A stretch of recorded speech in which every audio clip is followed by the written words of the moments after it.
এর আগে মা যখন কোনো কিছু নিয়ে বকা দিত তখন মাকে বলতাম একবার বিয়েটা হোক, তখন আর এই বাড়িতে আসবো না। তখন মা বলতো পরের বাড়ির ভাত খাওয়া অতটাও সহজ না। এখন বুঝি আসলেই পরের বাড়ির ভাত খাওয়া এত সহজ না। হ্যালো এভরিওয়ান, আসসালামু আলাইকুম। কেমন আছেন সবাই? আশা করছি সবাই ভালো আছেন, সুস্থ আছেন। আমি বিথি বলছি আমার প্রাণের শহর ঢাকা থেকে। তো আজকে শুক্রবারে একটু ভালো মন্দ তো খাওয়াই লাগে।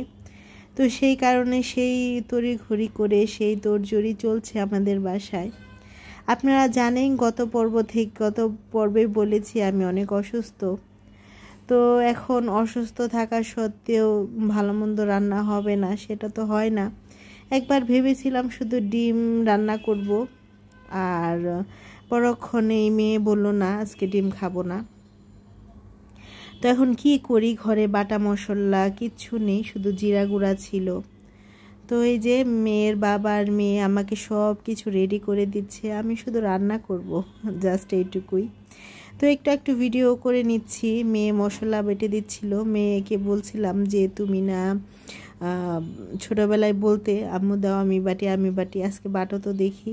তো না, ভালোই বেটেছে, অল্প যেহেতু, তো ভালোই বেটেছে আলহামদুলিল্লাহ। তো আমাকে যে সাহায্য করছে এই অনেক। মেয়ের বাবা তো আর বাটাবটি করতে পারে না, তাকে আর বলিনি, সে সব কিছু কেটে দিয়েছে, ধুয়ে পরিষ্কার করে দিয়েছে। এটাই আমার কাছে আলহামদুলিল্লাহ। তো যা বলতেছিলাম শুরুতে, পরের বাড়ির ভাত, আসলে এটা কি পরের বাড়ি? তা তো না, এটা আমার নিজের সংসার, নিজের বাড়ি, নিজের সব কিছু। এখানে আমি রাজা, আমি সব কিছু। তো সেই ক্ষেত্রে কিছু কিছু মানুষের ক্ষেত্রে হয়তো অনেক কঠিন হতে পারে, কিন্তু আমার সংসারে আমিই রানী। তো কি আর বলবো, সব কিছু রেডি করে রান্না করতে চলে আসলাম। আজকে রান্না করব গরুর ভুড়ি দিয়ে আলু দিয়ে। তো এখন ভাত বসিয়ে দিয়েছি, তারপরে যে সব কিছু একদম রেডি করেই রান্না করতে চলে আসি। এখন তো আর নিজে একা একা কিছু করতে পারি না সাহায্য ছাড়া। তো সেই ক্ষেত্রে মেয়ের বাবার মেয়ে সাহায্য করে। আমার খুব খারাপ লাগছে কিছুদিন যাবত যে নিজের কিছু করতে পারি না। মেয়ের বাবা অফিস থেকে এসে হাঁড়ি পাতিল থালা বাসন সব কিছু ক্লিন করে, তারপর আবার রান্না করার জন্য সব কিছু গুছিয়ে দেয়।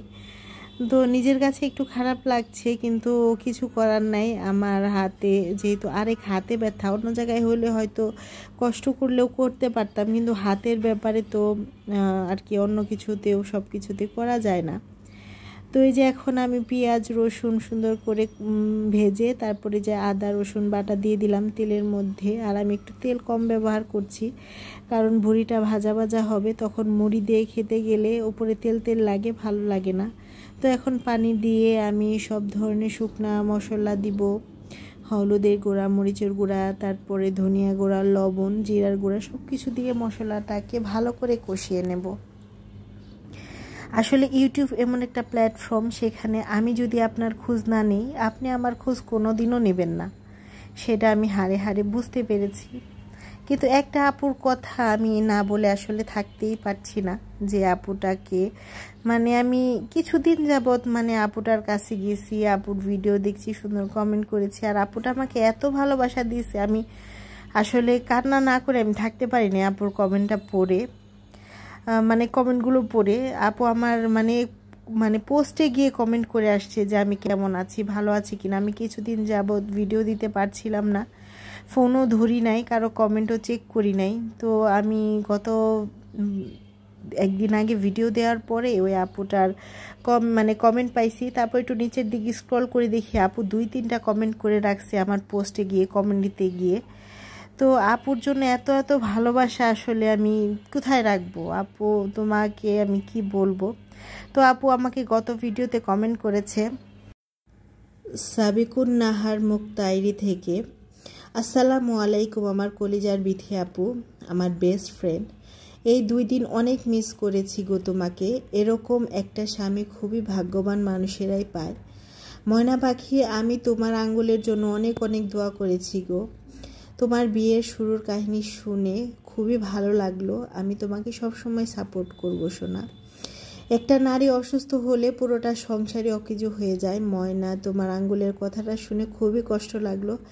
ইলিশ বেগুন আলু দিয়ে আমার যে কি পছন্দ, আমাকে কেন ডাকলা না? আমাকে রেখে কিভাবে খেলে তুমি? মাশাআল্লাহ, মেয়েরা আজ হচ্ছে আল্লাহর রহমত। তোমার মেয়ের জন্য অনেক অনেক বুক ভরা দোয়া, ও যাতে মানুষের মতো মানুষ হয়ে বড় হতে পারে। মাশাআল্লাহ, নুডলসটা অনেক সুন্দর হয়েছে। আঙ্গুলের দিকে খেয়াল রাখবা। আপুমনি, কলিজার আপুটা ভালো থাকবা, সুস্থ থাকবা। আসসালামু আলাইকুম। ওয়ালাইকুম আসসালাম। আপু, তোমাকে যে আমি কি বলবো, আসলে আমি বলার ভাষাই খুঁজে পাচ্ছি না। মানে কি বললে মানে আসলে কিছু বলার নেই। তো এই যে আমি এখন সুন্দর করে ভুঁড়িটাকে কষিয়ে তারপরে আলু দিয়ে দিচ্ছি। আমি আলু দিয়ে এর আগে কখনোই রান্না করিনি, তো আজকে আলু দিয়ে রান্না করছি। আমার কাছে ভীষণ ভীষণ ভালো লাগছিল আলু দিয়ে রান্না করার জন্য।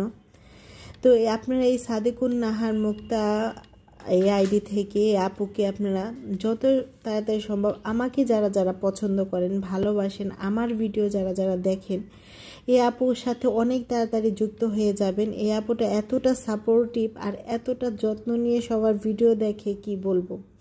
আর আপুর ভিডিও মাশাআল্লাহ মাশাআল্লাহ অনেক অনেক ভালো হয়, অনেক বেশি ভালো হয়। মানে আপু যে শুক্রবারের ভিডিওটা দিয়েছে, কি সুন্দর করে সব দোয়া করে, আমল করে, এগুলো কিন্তু অনেক শিক্ষণীয়। আমি আপুর আইডিতে গিয়ে আপুর সবগুলা ভিডিও ইনশাল্লাহ দেখব, যদিও কমেন্ট করব না বেশি, কিন্তু সবগুলা ভিডিও আপুর দেখব। তো আপুটার মানে এত এত ভালোবাসা দিয়েছে যা ইউটিউবে এর আগে আমাকে কেউ এত ভালোবাসা দেয়নি। অন্তপক্ষে আমি ভিডিও না দিলে কেউ আমার খোঁজ নেয়নি।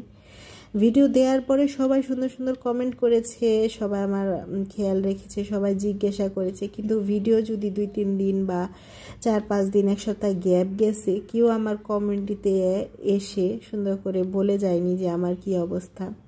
এই আপুটা প্রথম আমাকে এরকম খোঁজ নিল, আমার এত ভালো লেগেছে আসলে, যেটা ভাষায় আমি প্রকাশ করতে পারবো না।